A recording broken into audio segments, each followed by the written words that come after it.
হে বাংলাদেশ তোমার বয়স হলো কত? বাংলাদেশ তোমার বয়স হলো কত, এই গল্পটা একটু যদি বলেন। কেন জানি মনে হচ্ছিল আমরা কখনোই মনে হয় তরুণ হচ্ছি না, বা আমরা মনে হয় দাঁড়াতে পারছি না, এবং এখন পর্যন্ত।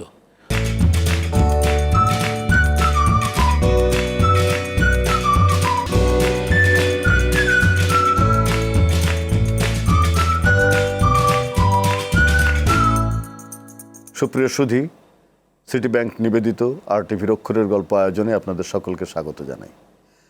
আমাদের সঙ্গে আজকে আছেন একেবারে 70 দশকের শেষ দিক থেকে 80 দশকের শেষ পর্যন্ত, এমনকি এখনো পর্যন্ত যিনি গীতি কবি হিসাবে আমাদের মধ্যে সবচেয়ে বেশি হৃদয়গ্রাহী, আমাদের কাছে গ্রহণীয় এবং তরুণরা যার গানে মত্ত থাকে, তিনি হচ্ছেন শহীদ মাহমুদ জঙ্গি। নামটা শুনলে জঙ্গি জঙ্গি মনে হয়, আসলে উনি জঙ্গি না। আমাদের আমেরিকান এক অ্যাম্বাসেডর বলেছিলেন যে সবাই আমাকে কালা জাহাঙ্গীর বলে, কিন্তু আমি কোনো সন্ত্রাস নই। সেরকম আমাদের জঙ্গি ভাইয়ের নাম শহীদ মাহমুদ জঙ্গি ভাই কিন্তু কোনো জঙ্গি নন, তিনি গানের জঙ্গি, গীতিকার হিসাবে জঙ্গি, এবং জঙ্গি স্টাইলে তিনি গান লিখে জয় করেছেন আমাদের হৃদয়। কেমন আছেন? জি, আপনি কেমন আছেন? আছি ভালো।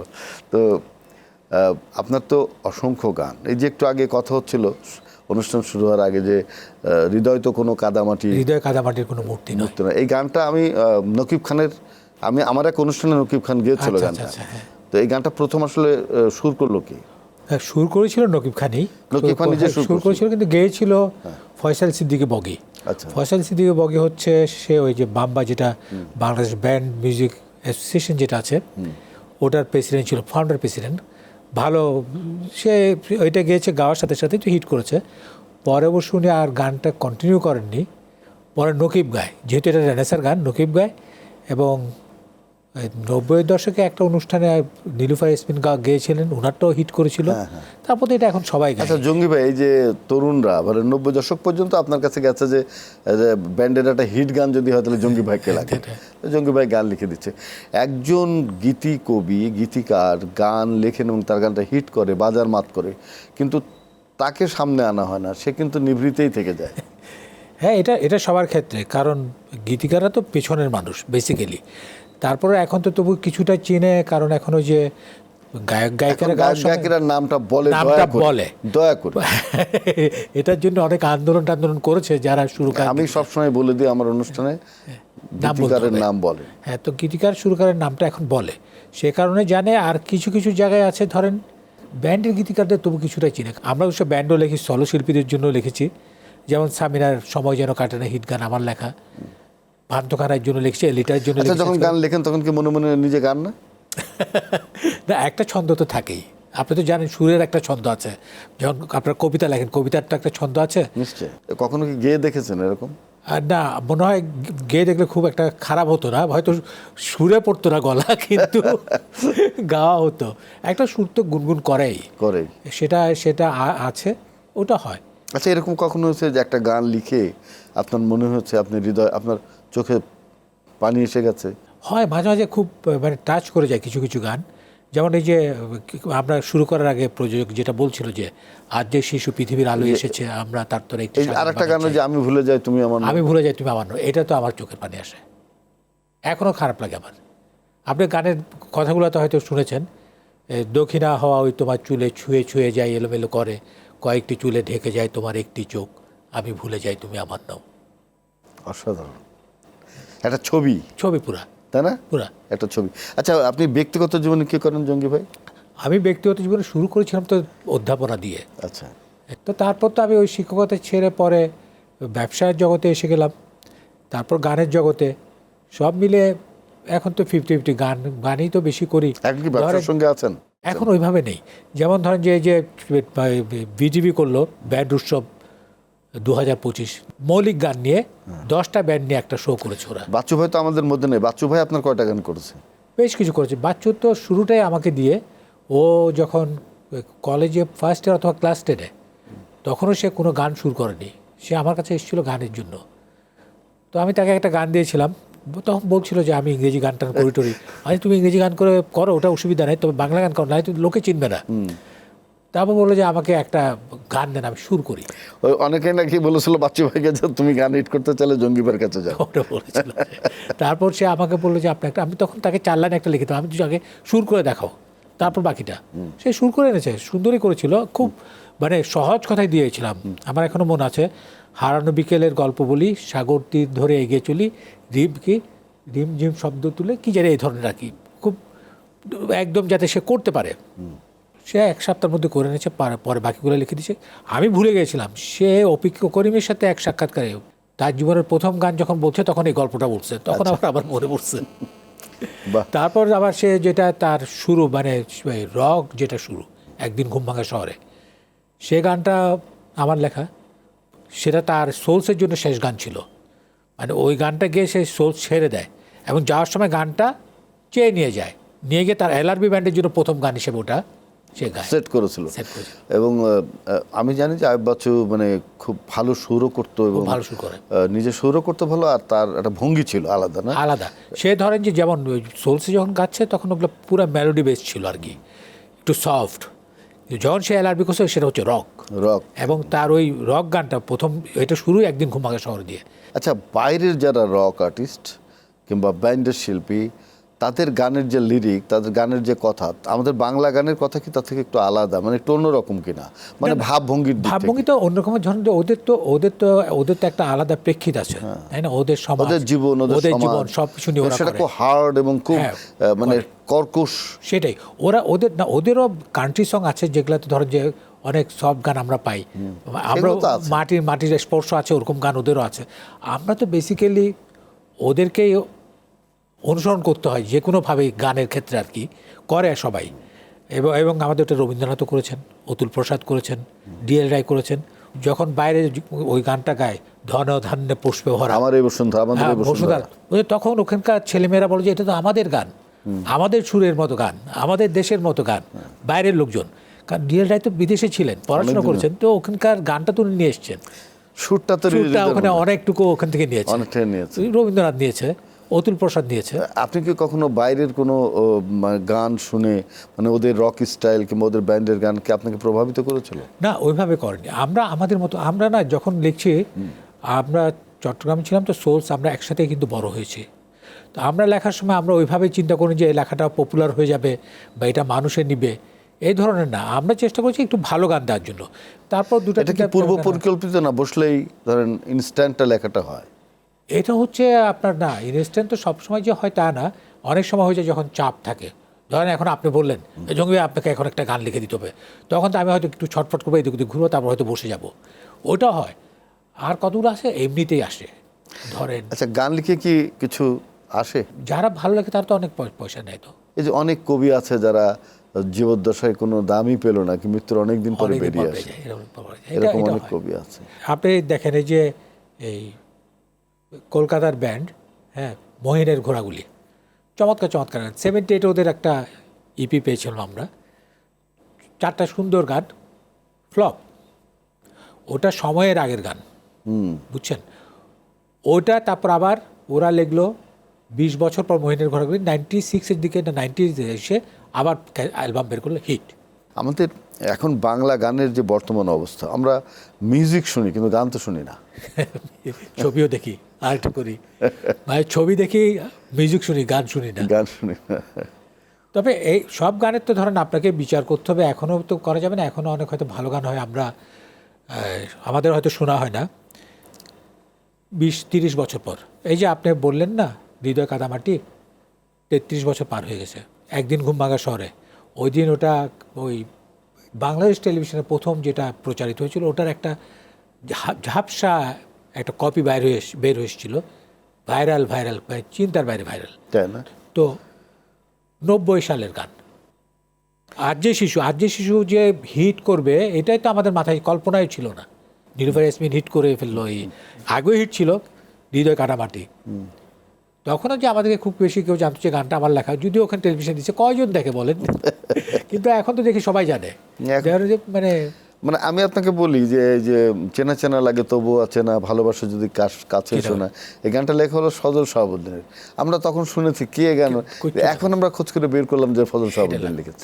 সেটাই আপনি চিন্তা করেন, আমাদের সময় আমরা মনে পড়ে রুবিরাই শুনছি, মানে হিট গান রাহুল দেব বর্মনের, জানতাম না কে লিখছে। পরে দেখলাম যে এটা শচীন ভৌমিকের লেখা।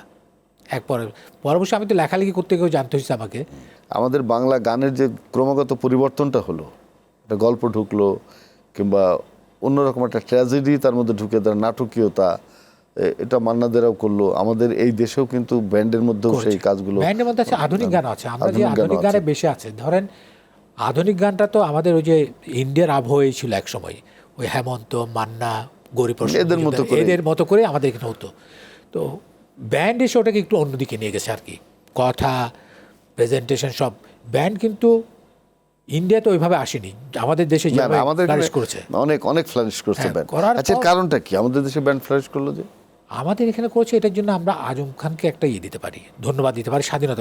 আপনাকে বলি, আমি খায়রুল সবুজের সঙ্গে কথা বলতে গিয়ে আমি এই কথাটা নিয়ে এসেছিলাম যে ট্রাকে বাংলা গান চলছিল একদম সম্পূর্ণ ভিন্ন, গলা অত মিষ্টি না, অত সুরেলাও না, কিন্তু আজম খান কিভাবে যেন ফার্স্ট গানে ধাক্কা দিল তরুণদের।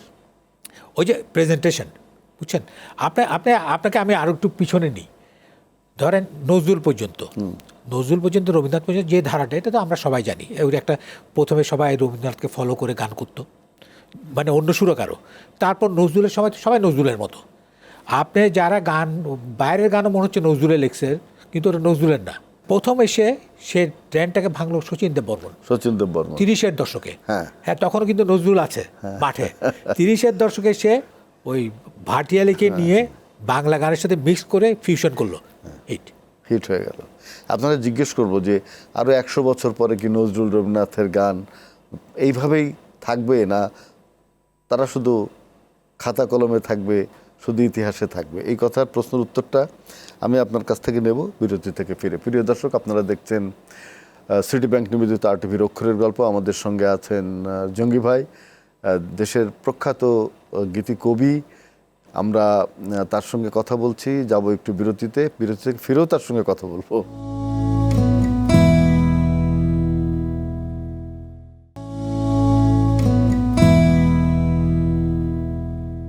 সুপ্রিয় সুধী, আপনারা দেখছেন সিটি ব্যাংক নিবেদিত আরটিভির অক্ষরের গল্প। আমাদের সঙ্গে আছেন দেশখ্যাত গীতি কবি শহীদ মাহমুদ জঙ্গি। আমরা জঙ্গি ভাই বলে তাকে ডাকি, কিন্তু তিনি প্রকৃতপক্ষে কিন্তু জঙ্গি মানুষ নন, খুব সাধারণ সরল সোজা মানুষ। জঙ্গি ভাই, বিরতি থেকে ফিরে আপনার কাছে এলাম আবার।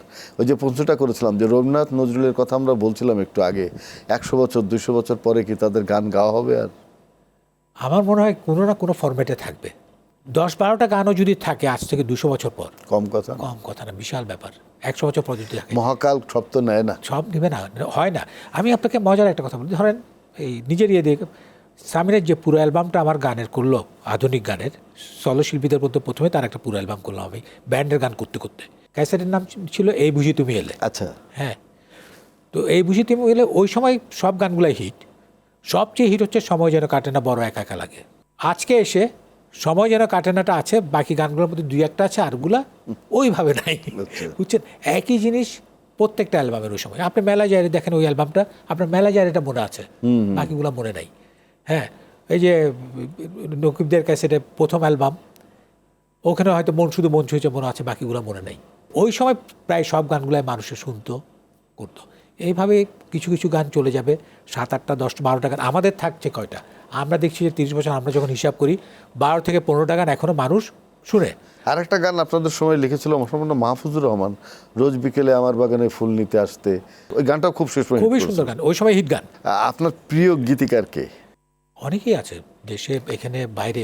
আপনার গৌরীপ্রসন্ন মজুমদার, হ্যাঁ, পুলক রায়, এরা তো অনেক আছেই। এবং এদের বাইরে শচীন বাবুকে আলাদাভাবে আমার একটু ভালো লাগে, কারণ উনি যে গানগুলাই লিখেছে সবগুলো ওই ট্র্যাকের বাইরে, চেষ্টা করেছে ট্র্যাকের বাইরে। তারপর আমাদের দেশে ওই প্রথম নাম যেটা নিতে হবে সেটা সৈয়দ শামসুল হক। হ্যাঁ, তারপর ধরেন আমাদের আবু হেনা মুস্তাফা কামাল আছেন, গাজী মাজহারুল আনোয়ার আছেন, রফিকুজ্জামান আছেন, নজরুল ইসলাম বাবু আছেন। তো এদের আরেকজন খুব, এই নামটা আমি সবসময় ভুলে যাই, কিন্তু অত্যন্ত ভালো গান লেখেন, ডক্টর মোহাম্মদ মনিরুজ্জামান। তুমি কি দেখেছো কবু জীবনের পরাজয়? এটা অসাধারণ গান। ওরে বাপরে, এরকম একটা গান, কালজয়ী গান। এই দেখেন এতগুলো গানের মধ্যে ওই গানটা রয়ে গেছে। যে এখনো ধরনের যে দক্ষিণা হওয়া শুনতে চায়, ওই ব্যান্ডের হয়তো ওদের কাছেই শুনতে চায়, কাদামাটির গানটা শুনতে চায়। কতগুলো গান আছে ধরেন যে হয় কি, যেমন হৃদয় কাদামাটি এখন সব সব ধরনের লোকে গায়। এটা আর শুধু যে না, রেনেসা গায় তা না। শুধু রেনেসা না, ওই তো চলশিল্পীরা গাচ্ছে, এরা গাচ্ছে, ওরা গাচ্ছে, কারণ ওদের স্টেজ মাথাতে হয়, মাথাতে হলে এই গানগুলো লাগে। সময় যেন কাটে না, এগুলা গায়, কিছু গান গায়। দক্ষিণে আবহাওয়া অনেকে গায়, তবে নিঃসন্দেহে সবচেয়ে তো ভালো গায় পার্থ। এটা পার্থ থেকেই শুনতে হবে, সোলস থেকেই শুনতে হবে। আমাদের ব্যান্ডের ভবিষ্যৎ কি? ব্যান্ডের ভবিষ্যৎ ভালো।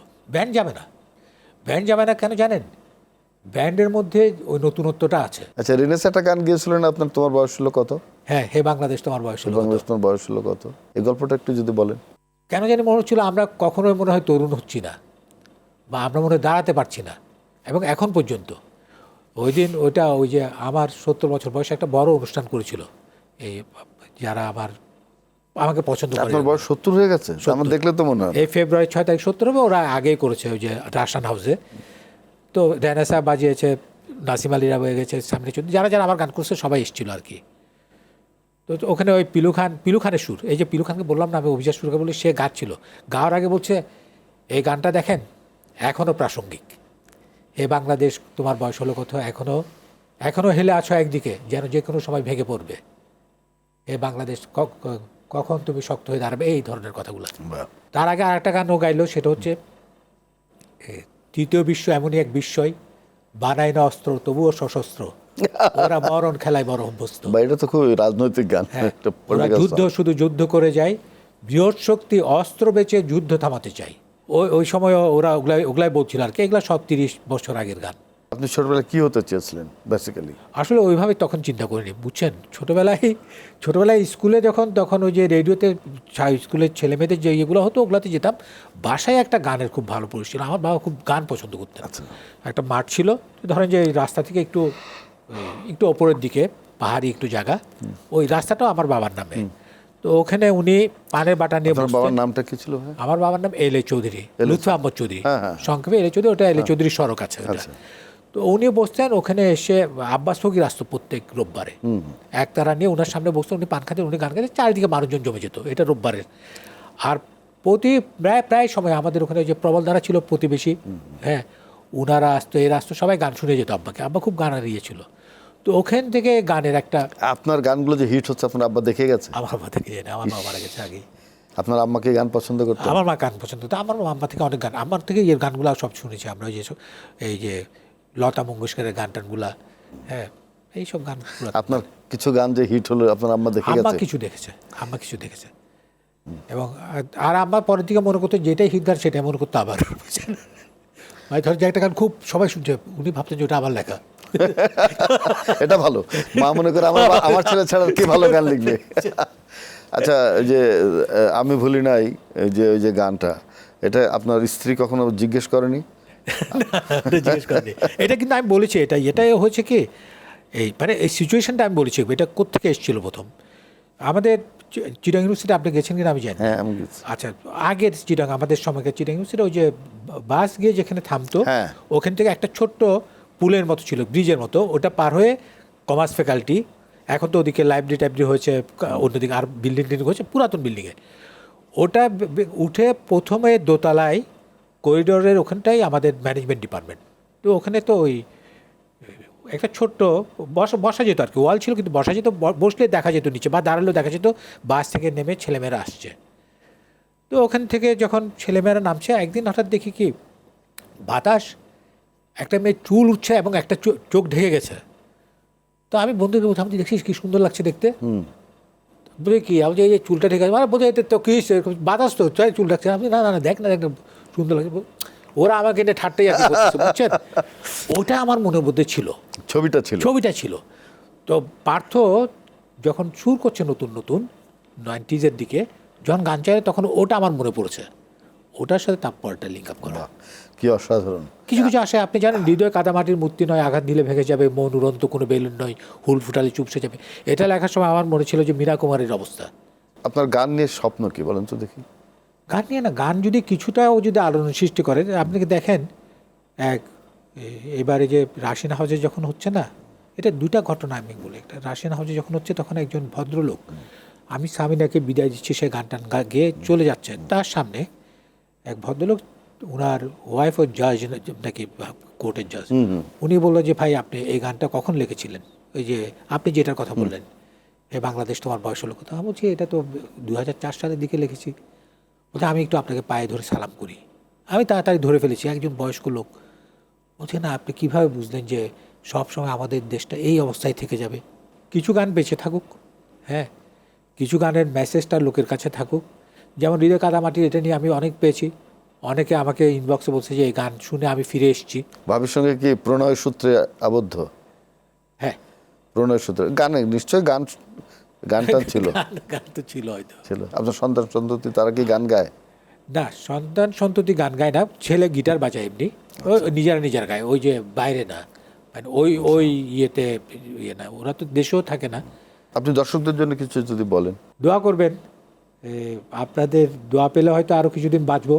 বাঁচার খুব শখ আছে, বাঁচার জন্য দোয়া করবেন, বাকিটুকু থাক। শহীদ মাহমুদ জঙ্গি ভাই, আপনি কিন্তু জীবদ্দশাতেই আপনার অমরত্ব দেখে গেছেন, দেখছেন, এবং যতদিন বাজবেন, আপনার গানগুলো যখন বাজবে এবং আপনার সন্তান সন্ততিরা যখন এই গানগুলো শুনবে, তখন তারা নিশ্চয় ভাববে যে আমার বাবা এখনো বেঁচে আছে। মৃত্যু তো অনিবার্য, কিন্তু আমরা বাঁচতে চাই, আপনিও বাঁচতে চান, একটু সুস্থভাবে। সুস্থভাবে বাঁচা। 100 বছর বাঁচুন সেটা তো চাই, 100 বছর দরকার নেই। অবশ্য আমরা যে ভেজাল খাচ্ছি তাতে 100 বছর বাঁচা খুব কঠিন, তাই না ভাই? এই ভেজালের বিরুদ্ধে গান টান লিখতে পারেন নাকি?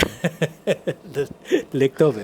সুকান্তের একটা অসাধারণ কবিতা আছে যে ভেজাল ভেজাল ভেজাল রে ভাই, ভেজাল সারা দেশটাই, ভেজাল ছাড়া খাঁটি জিনিস মিলবে না চেষ্টায়। তো আপনি মাদকের বিরুদ্ধে লিখেছেন, আমাদের রাজনৈতিক সহিংসতার বিরুদ্ধে লিখেছেন, এবার আমরা চাই যে ভেজালের বিরুদ্ধে একটা গান হিট করেন। ঠিক আছে ভাই? ঠিক আছে, ইনশাল্লাহ। প্রিয় দর্শক, সিটি ব্যাংক নিবেদিতা আর টিভির অক্ষরের গল্প আয়োজনে ছিলেন আমাদের দেশের প্রখ্যাত গীতিকবি শহীদ মাহমুদ জঙ্গি, এবং তার যে অসাধারণ সব গান আমাদের জীবনকে প্রভাবিত করেছে, আমাদের সুরলোককে আনন্দ দিয়েছে, আমাদের চেতনাকে নতুনভাবে নির্মাণ করেছে। প্রায় 30-35 বছর ধরে তার গান আমরা শুনি, এবং সেই গানগুলো এখনও জীবিত, উজ্জীবিত আমাদের এই সাংস্কৃতিক অঙ্গনে। তার রাজনৈতিক চিন্তার গানগুলো কিভাবে আমাদেরকে জাগিয়ে তুলেছে, এবং আপনারা দেখছেন একজন জ্যেষ্ঠ মানুষ এসে, বয়োজ্যেষ্ঠ মানুষ তাকে পায়ে ছুঁয়ে সালাম করতে হচ্ছে, আপনি কীভাবে জানলেন বাংলাদেশের অবস্থা হবে? আসলে কবি শিল্পীরা হয় একটু ভবিষ্যৎ দ্রষ্টা, কারণ তারা সত্যের সাধনা করে, সুন্দরের সাধনা করে। আজকের এই আয়োজনে আপনাকে পেয়ে জঙ্গি ভাই খুব ভালো লাগলো, খুবই সত্যি ভালো লাগলো। অনেক ধন্যবাদ। অনেক নতুন নতুন কথা শুনলাম যেগুলো জানতামও না আমরা। অনেক ধন্যবাদ। আপনি ভালো থাকবেন। প্রিয় দর্শক, জঙ্গি ভাইয়ের জন্য দোয়া করবেন, আমাদের জন্য দোয়া করবেন, অক্ষরের গল্প যেন অনেকদিন আপনাদের সঙ্গে থেকে করতে পারি সেজন্য দোয়া করবেন। আপনারা সবাই ভালো থাকবেন, সুস্থ থাকবেন। ধন্যবাদ।